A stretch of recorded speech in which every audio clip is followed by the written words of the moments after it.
E que atire o primeiro confete. Quem vive uma vida completamente sem estresse, sem qualquer tipo de ansiedade. Mas se você sofre estresse e ansiedade, a doutora Rouciane Gaioso vai dar dicas espetaculares e principalmente explicar quais são os perigos da gente viver nessa vida tão moderna, né? O que a gente fala, o pessoal fala que é um mundo ansiogênico, né?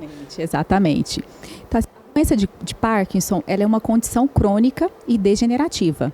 Ela é uma condição em que o organismo ele deixa de produzir noradrenalina, dopamina, com a redução dos neurônios dopaminérgicos.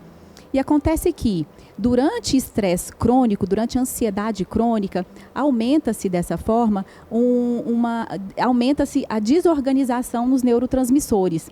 Aumenta a produção de cortisol, reduz a produção de dopamina, reduz a produção de noradrenalina, serotonina. Então, essa desorganização crônica, ela aumenta a chance do paciente desenvolver doenças neurodegenerativas, incluindo a doença de Parkinson. Parkinson quer dizer que tem relação com a ansiedade. Sem dúvida nenhuma. Que até pouco tempo atrás a gente ouvia que era puramente genético. Ah, não, é genético, se você ou nasce ou não vai ter. Exatamente. Hoje a gente sabe que 50% dos casos de doença de Parkinson, elas têm um caráter esporádico. Ela não tem relação com a genética. E somente entre 10% e 20% tem os casos associados à genética. Que aí não tem como escapar. Aí não tem como escapar, mas eu sempre falo que tem como a gente evitar a progressão da doença, minimizar os impactos da doença com algumas condições, com alguns hábitos saudáveis. Por exemplo, a alimentação, atividade física, treinos cognitivos. Então, tudo isso, controle da ansiedade, controle de transtornos do sono, são condições que melhoram a longo prazo o prognóstico da doença. Então, sendo ela esporádica ou genética, é uma condição crônica. Ela inevitavelmente vai evoluir. Mas a gente cuidando das comorbidades e das outras condições de cronicidade do organismo, a gente consegue ter uma doença mais leve, evitar a evolução dessa doença. E o que são treinamentos cognitivos? Achei o máximo, né? Que a gente, eu vou correr, eu vou fazer flexão, isso é exercício. Mas o que é um exercício de treinamento cognitivo? Botar o cérebro aí, vai para esquerda, direita. Não, como é que funciona o treino cognitivo são exercícios mesmo que a gente faz para o cérebro para evitar que esse cérebro fique esquecido, digamos assim, para que o paciente chegue num transtorno cognitivo mais sério, onde o paciente tem a demência associada ao Parkinson. Então, a gente sabe que 80% dos pacientes com doença de Parkinson, eles vão evoluir para o transtorno cognitivo, para a demência associada ao Parkinson. Então, a gente controlando, fazendo treino cognitivo, o que seria? Palavra cruzada, caça-palavras. Esse aqui não serve, não? Não. Caça-palavras, palavras cruzadas, quebra-cabeça, leitura, treino de escrita, aprender novos domínios, por exemplo, tocar um violão, aprender um idioma. Então, a gente chama de treino cognitivo. É mesmo, a gente está exercitando o cérebro e evitando que o cérebro alcance a demência associada ao Parkinson. Então, acaba sendo fatores de proteção. Eu já ouvi até, eu não sei se isso é verdade, tá? Eu adoro que a gente tira aqui. Às vezes tem algumas coisas que a gente acha que são absurdas e são verdade, tem outras coisas que a gente acha que são óbvias e não são óbvias, não. Sério que você colocar o relógio de cabeça para baixo, que aí não é óbvio, né? O teu cérebro tem que dar uma paradinha e pensar que até esse tipo de bobagem é capaz de te ajudar. Sim, sem dúvida. Eu achei que era fake news isso. Acaba saindo do comum e você acaba exercitando o seu cérebro a funcionar, a pensar de uma forma diferente. Eu até falo muito para os pacientes hoje, com o advento da tecnologia, com o advento de celular, o Waze, o acesso tão facilitado a essas tecnologias, a gente acaba não pensando, né? A gente vai lá e liga no celular e coloca papai. A gente já não decora mais o telefone do pai, o telefone da esposa, o telefone do filho. E a gente vai num determinado lugar, você vai lá e clica no Waze e pronto, está organizado. Então, está muito acessível esse tipo de informação. Só que acaba que você não está exercitando o seu cérebro. E cada vez mais a gente tem no consultório hoje pacientes ansiosos com queixa de perda de memória.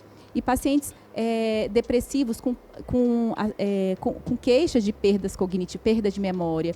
Então, tem sido cada vez mais comum, tanto por não estar treinando, né, associação ao uso direto dessas tecnologias, e às vezes associado mesmo com transtornos ansiosos, com doenças neurodegenerativas, com transtornos de sono. Então, o treino cognitivo é de extrema importância, tanto na prevenção das demências, quanto na prevenção, na questão da saúde em si, do sistema nervoso central.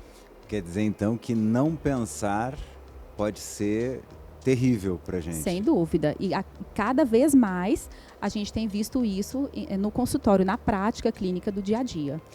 E agora?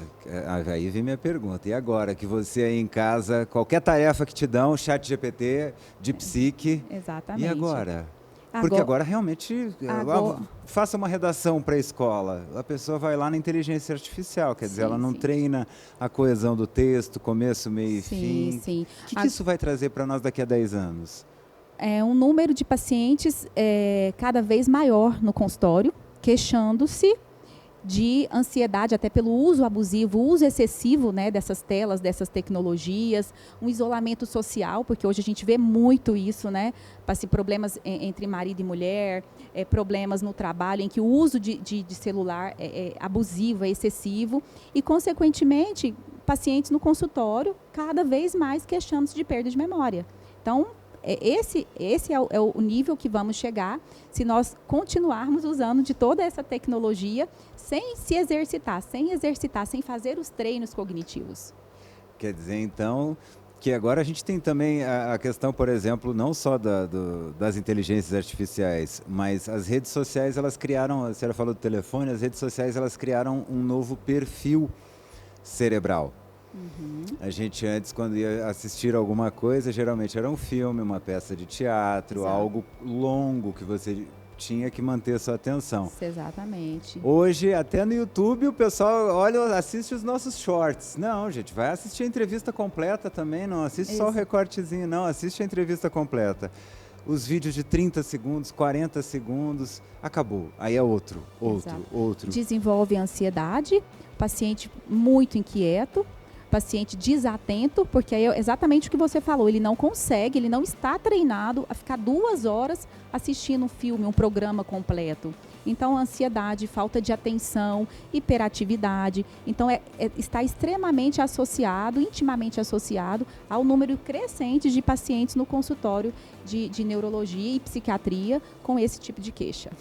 E como fazer para destreinar, olhar na verdade, né, para tirar esse condicionamento do cérebro e a gente voltar a ter um pouco mais de atenção, uma atenção mais longa, uma calma? Eu acredito que isso seria uma educação continuada. A gente precisa de uma educação continuada nas escolas, né, como já começou a proibição do uso de celulares. Dentro de casa, crianças com menos de 12 anos não necessitam ter acesso a telas, né, iPad, celulares, crianças de 2 anos comendo na frente da tela. Então, tudo isso está hiperestimulando o seu cérebro. Então, você está condicionando a criança, condicionando o adolescente, condicionando o adulto a se tornar um paciente mais ansioso, hiperativo, daqui a pouco com queixas cognitivas também. Então, isso seria uma educação realmente continuada, começando ali em casa, né? Começando em casa, reduzindo o acesso a essas tecnologias. Quer dizer, então, que tem que começar em casa. Exatamente. Porque às vezes a gente deixa a babá eletrônica. Antigamente a TV era um pouquinho isso, né? Uhum. Mas a TV, ela tem uma característica. Se você quer assistir o desenho tal, você tinha que esperar. Exato. O horário do desenho, o filme. Exatamente, a propaganda. Hoje Exato. não precisa esperar hoje nada. Não. Nada. E essa ausência de espera. Você não espera. Antigamente você tinha que esperar um ônibus. Eu achei maravilhoso esses dias um rapaz comentando justamente sobre isso. Esperar um ônibus hoje é muito diferente do que esperar um ônibus há 20 anos atrás, 30 anos atrás. Eu esperei muito ônibus. Exato, a gente ia lá e domingo era uma 40 hora minutos, naquele uma hora, sol e tava ali, tudo certo. E aí você fica olhando, tal. Hoje não, hoje você vai lá, se piscar, você perde o ônibus, que você ficou entretido ali, né? Exatamente. Hoje tem um aplicativo com o horário dos ônibus, né? Que a pessoa já vai pro ponto lá, a hora que o ônibus vai sair, já não tem essa espera, já não se permite mais essa espera. Então, pacientes cada vez mais inquietos, hiperativos, ansiosos, daqui a pouco depressivos, com transtornos do sono. Então, todos esses problemas de saúde mental estão intimamente associados a essa exposição mesmo a tecnologias. E a senhora falou uma coisa que eu achei muito interessante também, que é aprender a tocar um instrumento musical. Eu sei que parece bobagem até para quem está em casa, mas o instrumento musical ele é fantástico em vários sentidos. Primeiro que você para de mexer. Geralmente a gente mexe a mão em bloco, né? E a gente mexe isso aqui, esses três a gente mexe juntos, né?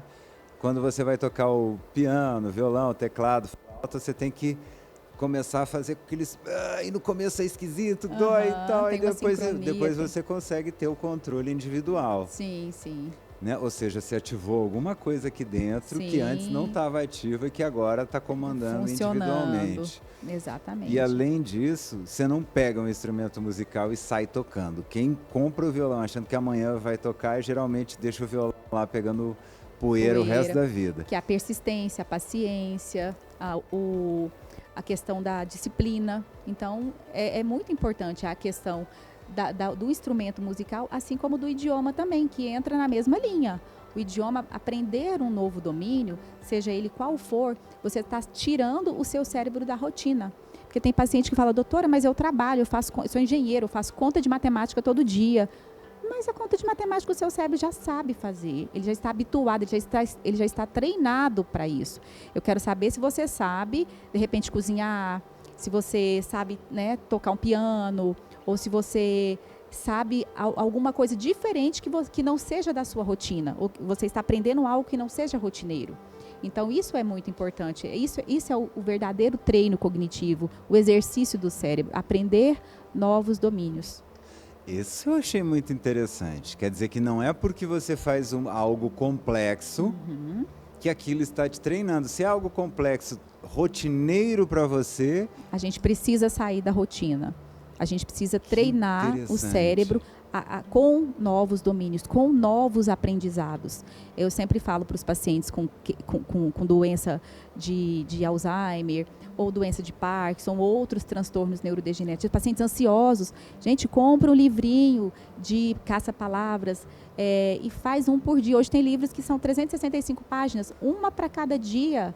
Isso é muito importante. Isso te ajuda a ter mais paciência, a ter disciplina e a treinar o seu cérebro a funcionar melhor.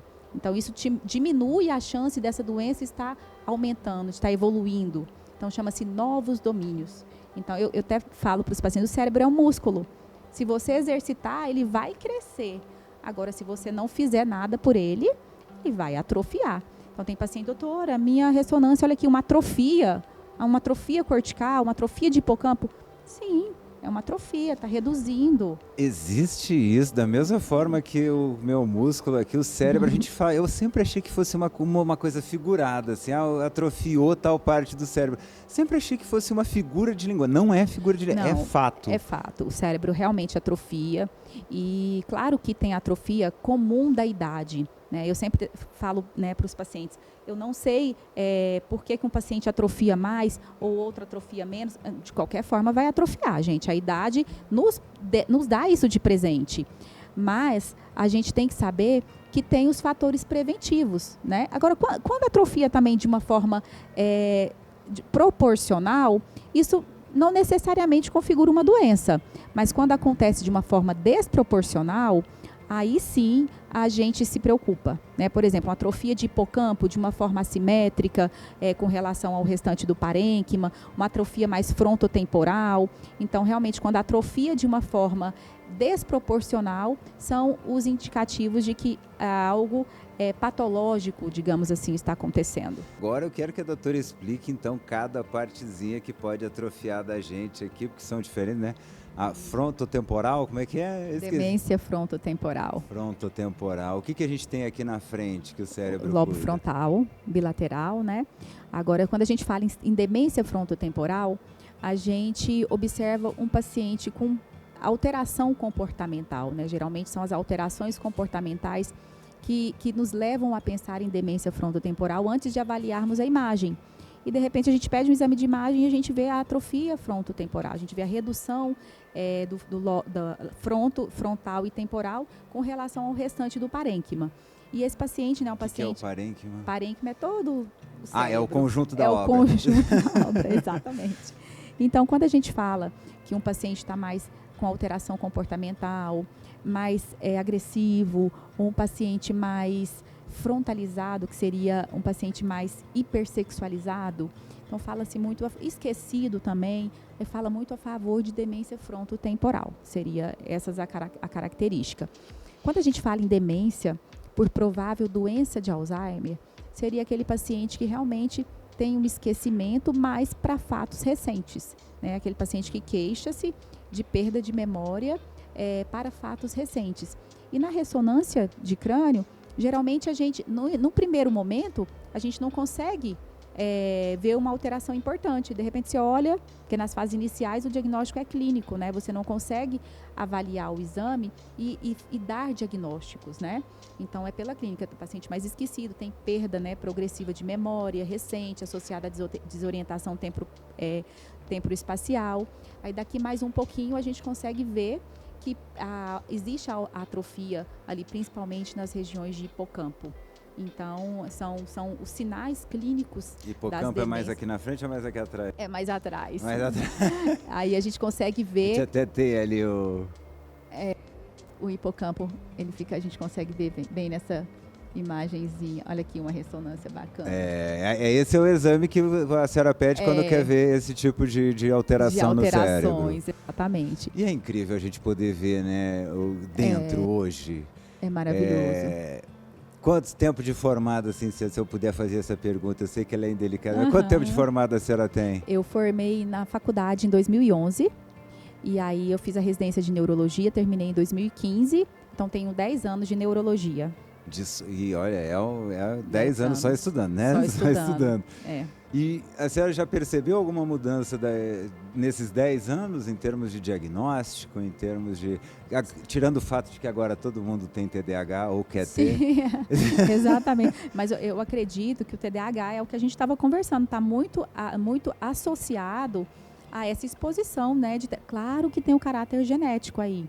A gente sabe que até 20% dos casos têm um caráter genético, mas os casos esporádicos eu acredito que estão muito associados até a ansiedade também, a exposição de telas.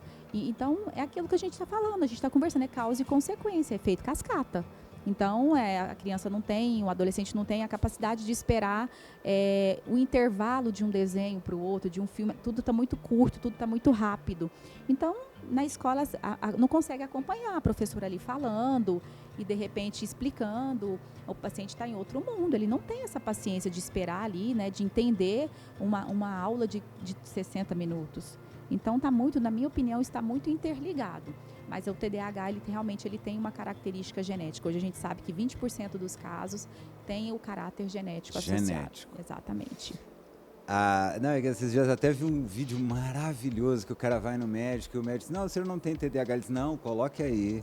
Antes eu era um pai ruim, eu esquecia meu filho, agora eu sou um pai com TDAH. Coloque aí que eu tenho TDAH, que eu vou fazer agora? Mas é muito comum, muito. A gente vê no consultório, não, doutora, eu tenho isso. O que eu mais ouço, a palavra que eu mais ouço no consultório, procrastinação. Doutora, eu procrastino demais, eu enrolo demais para terminar determinadas atividades, para organizar o que eu tenho que fazer.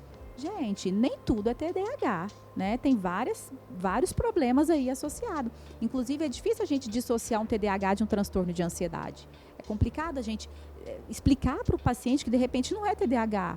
De repente, o problema é a ansiedade. A gente tem que voltar lá no passado. Hoje eu atendi 2 pacientes, eu perguntei, como é que foi sua infância? Teve dificuldade? Adultos, né? Teve dificuldade para... Não, doutora, eu nunca tive problema com nada. Isso tem acontecido do último ano para cá. Gente, não é TDAH, né? Então, calma, tem critérios, tem protocolos, então, não é assim. Não, mas é TDAH, doutora, eu não sou ansioso de jeito nenhum. Mas assim, não é, eles que realmente querem um diagnóstico, está muito em alta isso, né? Mas aí a gente perde um tempo para explicar que realmente não é isso, né? De repente, vamos tratar essa ansiedade. Com o tratamento da ansiedade, eu consigo melhorar a atenção. Com o tratamento do sono, eu consigo melhorar a atenção. Com a terapia, a gente consegue melhorar o combo. Então, tá tudo junto e misturado. Nem tudo é TDAH. Não mesmo. E a gente, quem é da minha época, por exemplo, a gente não tinha esse tanto de coisa que tem. Então, hoje a gente se perde, é fácil. Não é uma questão de TDAH, não. É fácil a gente se perder assistindo coisas, Sem dúvida. olhando o telefone, aí esqueci da minha tarefa. Então, isso não é o TDAH, isso é realmente essa mundaréu de coisa, de opção que a gente tem para nos manter presos.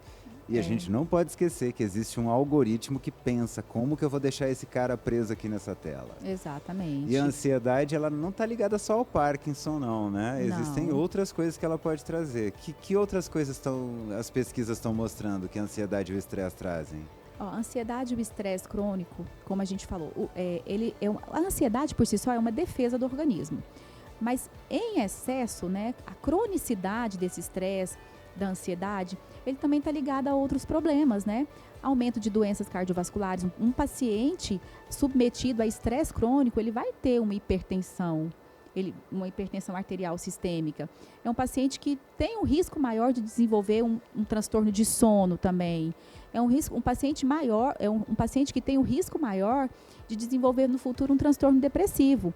Então, eu sempre falo, gente, que é efeito cascata. Isso aí, se a gente não tratar a base do problema, que é a ansiedade, e às vezes nem com a medicação eu consigo controlar a ansiedade do paciente, porque eu preciso de terapia, eu preciso de atividade física, eu preciso entender por que o paciente está ansioso.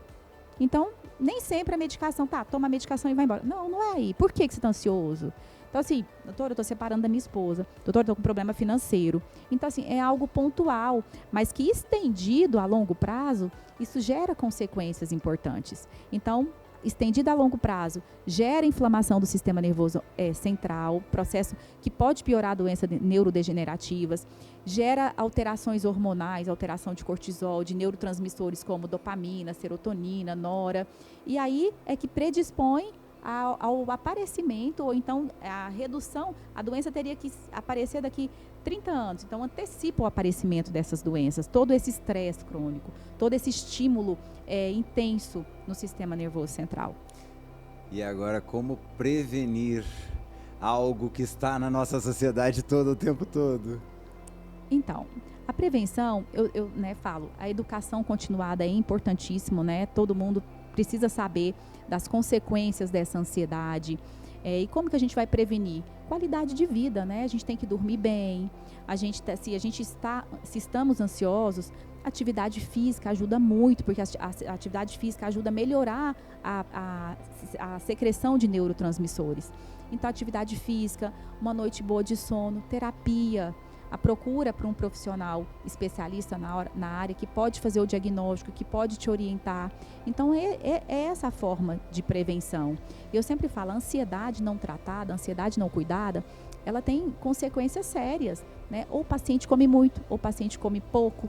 Comendo muito, ele vai ficar gordo, vai ficar obeso, mais chances de síndrome plurimetabólica, alteração de colesterol, glicemia. Então, é muito sério o transtorno de ansiedade no nosso mundo atual. Então, é a base de muitas doenças que precisam ser tratadas. E eu acho interessante essa questão do sono, porque às vezes as pessoas, assim, até para mim, não tem jeito, eu não consigo dormir direito. Não é? Qual é a última coisa que você faz antes de dormir? A maioria das pessoas fala da flexão de dedão. Olha aqui como é que é. E vai a flexão de dedão. Então, se fizesse talvez um exercício físico antes, né, de dormir, um exercício leve, uma caminhada, consegue? A higiene do sono, né? A gente fala muito para os pacientes da higiene do sono. Olha que interessante. Como que funciona? Gente, depois das 4 horas da tarde, evita estimulante, né? Evita café, Coca-Cola, chás. Depois, quando chega em casa, vamos tomar um banho, já diminui a luminosidade do ambiente de casa, diminui televisão, tudo isso que pode estar estimulando, você começa a avisar o seu sistema nervoso central que é hora de descansar. Então, chama-se higiene do sono. Um banho mais quentinho, o ambiente, igual eu falei, a luminosidade, o barulho, evitar contato com o celular. Tudo isso faz parte da higiene do sono. A gente até evita fazer atividade física no período noturno. Por quê? Porque vai te deixar mais agitado, vai secretar hormônios, vai avisar o seu organismo que está tudo certo e que é hora de produzir. Então, vamos fazer atividade física no período da manhã, para quem tem essa dificuldade com sono, e colocar em prática a questão da higiene. E aí tudo geralmente dá certo. Olha, até não vou saber dizer se para mim foi muito bom o livro, eu li uma vez e mudou meus hábitos em relação à cama. Um livro chamado Apague a Luz, não sei se a senhora conhece. Não. Mas ele fala muito sobre isso, de você ir diminuindo a luminosidade, diminuindo o ritmo. Avisando o seu organismo. A importância de você dormir com a luz completamente apagada. Então, isso é verdade mesmo? Isso é verdade. Então, é questão do estímulo mesmo. Você está ensinando o seu cérebro, avisando para o seu cérebro que está no horário de dormir, que ele pode ali secretar os hormônios do sono e que a interação de todo o conjunto vai dar certo. É igual assim, gente, é muito, né? Eu falo que na prática a gente consegue associar bem essas práticas. Por exemplo, quando você está vendo uma televisão com música, a gente demora mais para desligar. Então, quando a casa está com luminosidade mais forte, a gente demora mais para pegar no sono. Então, tudo isso faz parte do tratamento do sono. Inicialmente, é o que a gente faz com os pacientes antes de começarmos com a medicação.